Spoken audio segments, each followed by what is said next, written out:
So I'll be talking about waste segregation today. And so I'm really glad Shaugato set the stage for choices and how do you influence choices, because this is one example of the way we went about influencing choices and trying to make people start segregating their waste. But before I begin, I want to give you some quick numbers which just show the gravity of this problem that we have.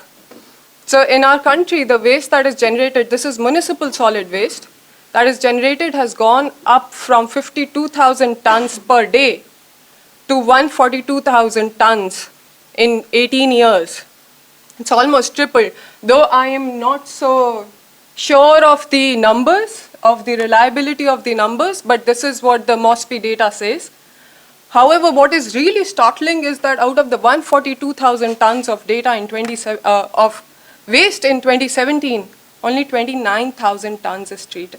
The rest is landfilled or thrown into the drains, or I don't know what happens to the rest. 29,000 is approximately about 20% of the waste, which means that we are actually losing out on potential raw materials. If you look at the composition of waste that we have, it's 40 to 60% is organic. 15 to 20% is recyclable. If this is the composition of waste, we can actually deal with about 70 to 80% of waste shouldn't be landfilled. This is potential raw material for our production, but we are losing this. Just landfilling this much amount of waste, about 70 to 80% of waste, landfills have their own impacts. They have their environmental impacts. They have their health impacts. Not only that, but if we actually landfill so much that we could have used, there's a need for setting up more landfills. The landfills that would have earlier sustained about 30 years would now, in this scenario, would sustain about 10 years. We require more frequent landfills. In the case of Delhi, we have 4 landfills, 3 of which are beyond their closure points. They've saturated, and they've been saturated for enough number of years. The case in point was the Ghazipur landfill collapse that happened, which shows the gravity of the situation, of the problem that we're facing here. And if we don't do something about this, like a newspaper article said, we'll be soon drowning in our own muck. So in this study, we actually focused on households. We focused on municipal solid waste. We looked at households because when it comes to municipal solid waste in the consumption side, they are the first step. And if we can change this first step from going from unsegregated waste to segregated waste, we can potentially have better waste management at the end of the day. This is often, unsegregated waste is often quoted as the entire bane of poor waste management. So this is where we wanted to focus on.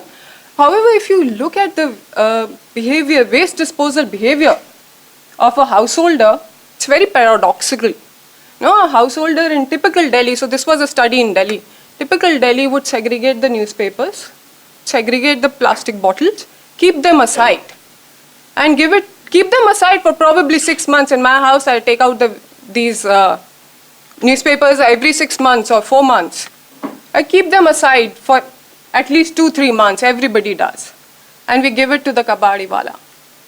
But the other packaging material, like your milk packets or anything that with now the online shopping coming into big play, the packaging is thrown on a daily basis in the garbage. Why so? It's not as if that doesn't have any market value. It does.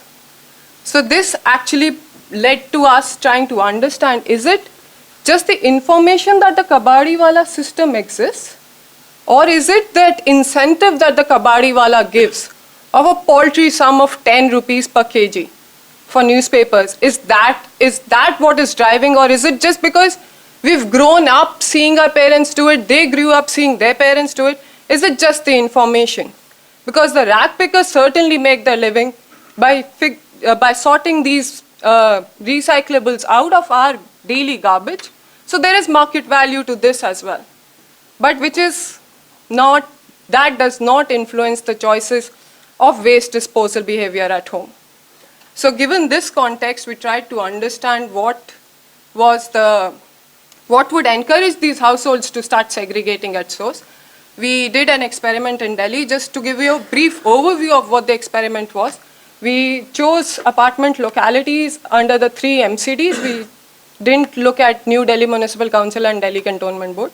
We looked at apartment localities under North, East, and South. And we used MCD property taxes to stratify on the basis of income. So our South Delhi households are relatively richer as compared to North and East. Mind you, these are only relatively richer. They are not poor and rich comparison. These are only relative to each other. So anyway, so I had 15 localities, 7 in South Delhi and 8, 4 each in North and East. And we had 5 in treatment. I'll go on what the interventions were. And 2 were control.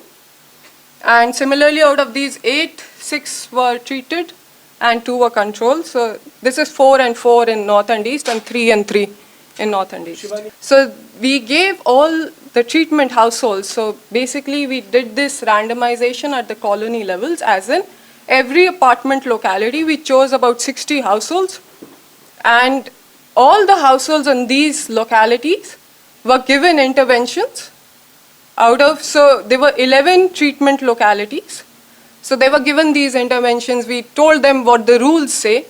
We gave them a dustbin. And we said, this is how you segregate. And this is what the rules say. Now, these are typical educated class in Delhi. So they know what is biodegradable. They know what is non-biodegradable. So we just told them in written, this is what is meant by organic, this is what is meant by dry, and this is what you have to do. Here we're giving you another dustbin so that when we come back, you do not say that, oh, I never had the time to buy the dustbin. So this is a treatment. Everybody got this.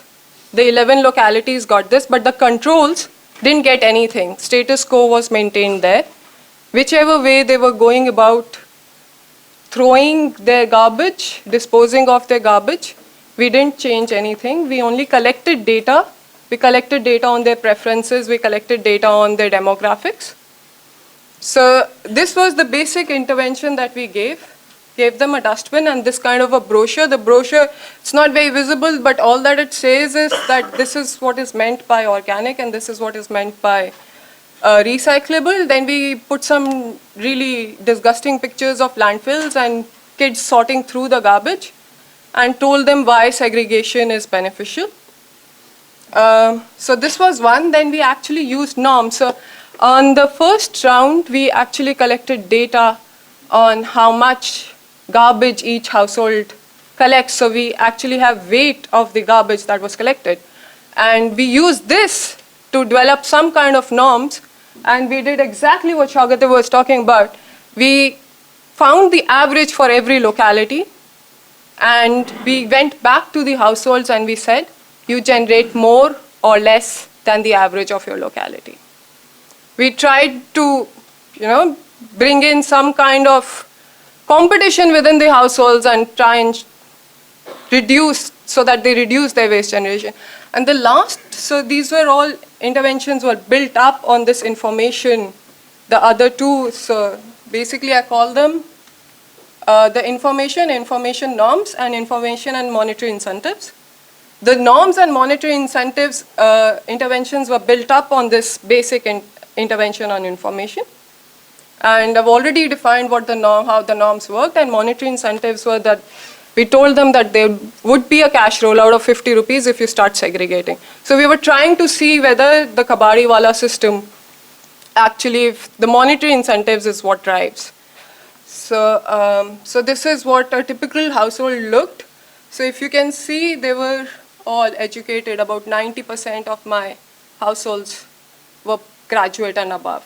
This is a typical Delhi household of size 4, and most of them owned the houses that they lived in. Anyway, moving on. So yes, so now we come to the results. So if you see, now these results are very telling. So what we did was we collected data on a questionnaire survey at the baseline, which basically just collected data on preferences and also on the garbage, on the weight of the garbage that was generated. So we did this data collection on garbage along with the Kudawala, along with the garbage collector, so that we don't get spurious points of observation. So we did this early in the morning with the Kudawala. And so at baseline, most of my households weren't segregating. There were a few who were segregating even in baseline, but most of them were, this is about 2 or 3%, I believe. And we did the interventions and the monitoring 1, we did 3 rounds, so baseline, monitoring 1, and monitoring 2.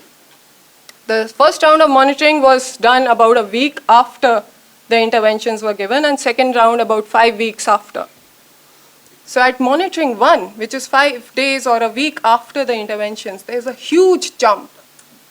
This is monetary incentives. This is just information, and norms are basically overlapping each other here. This is information, and this is information and norms. They're not significantly different from each other, though.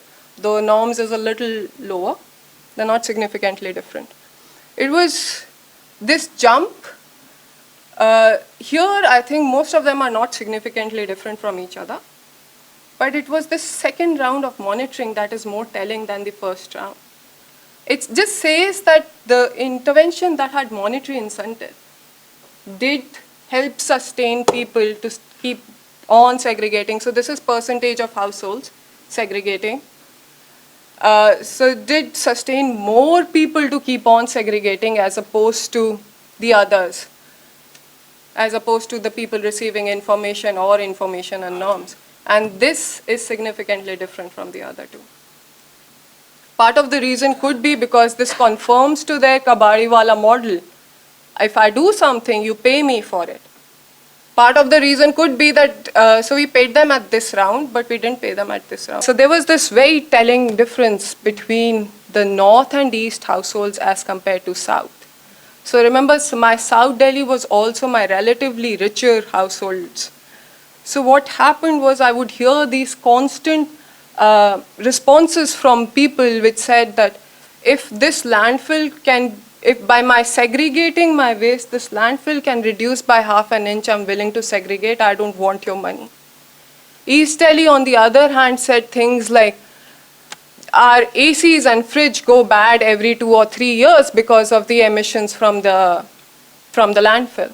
So these were very different responses that I never got to hear from South Delhi. This was never supposed to, I didn't know this kind of a feature would exist, so I was never actually looking for this. But then nonetheless, these responses, after a while, these responses, I looked at what happened. So if you see, this is where at first round of monitoring, almost all the zones are together, all 3 zones. But look at the dip at South Delhi at second round of monitoring as compared to North and East. So I decided to probe this a little further.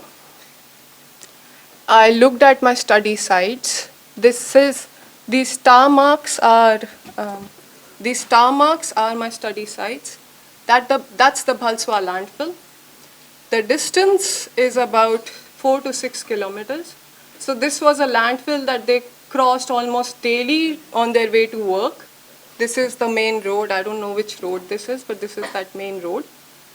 So when even I used to go, there would always be a smog. This study was conducted during November to January. So that is also the winter season, and there would always be a smog around this area. When I would enter this, it would always be smoggy, even if the rest of Delhi wasn't. So anyway, so these guys were about 4 to 6 kilometers, and this was always visible to them, even from their houses probably. This is what my East Delhi looked like. These are my apartment localities. That's the Ghazipur landfill. They are about 3 to 5 kilometers away from the Ghazipur landfill. This is the Okhla landfill. These are my localities. They are about 18 to 20 kilometers away. So I tried to understand, is the distance playing a role? So this was never built in to look at this kind of a question. But yes, superficially, yes, distance does play a role. When I'm talking about change in behavior, it's from going from not segregating to segregating. So if you were segregating earlier, that's not the change in behavior that I'm looking at. So yes, distance does play a role. Greater the distance, lesser is your propensity to start segregating. But this was never built to do this, so these are results that still need to be researched more. But anyway, so to summarize, I would say that even low-cost interventions like information, just telling people what is biodegradable, what is recyclable, would go to a large extent.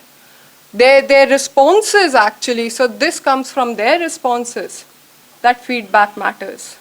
If you go back and tell them that we have now set up a decentralized composting, or at least they see a decentralized composting plant, which runs on a daily basis, that would also help change their behavior to start segregating at source. Well, so social norms, we didn't have a long enough study to understand whether social norms would have led to a greater change in behavior as opposed to information. But at least as the information campaign shows, so does the information and norms campaign showed that yes, even that is significant in bringing about change in behavior, and it might. So it might even have, but this is again something that I can't say from my own data over a long term. And monetary incentives do have an impact in sustaining the behavior. They can have an impact in sustaining the behavior. At least in the beginning, you could use monetary incentives to convert people onto the other side. Thank you. Thank you.